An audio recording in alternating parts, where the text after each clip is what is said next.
ఇక అయ్యే ఇస్తుంటారు దగ్గర రా. ఎందుకు భయపడుతున్నావు మళ్ళా?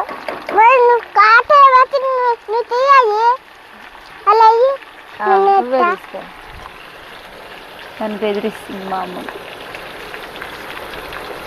అంత తమ్ముడు అంత ఎక్కువ కొంచెమే ఎయ్ కలుపు చేసి కలుపు. దగ్గర ఏమన్నది అది. ఏం చేస్తున్నావు? పులిహోర చేస్తుంది మామూలు అయితే.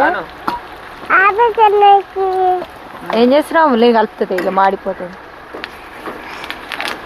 మామూలు చేతి వంటలు ఈరోజు తినాలి. చాయ్ చేసింది మామూలే. ఇప్పుడు పులిహోర కూడా చేస్తున్నది. చేయొద్దు, నేనే చేస్తా.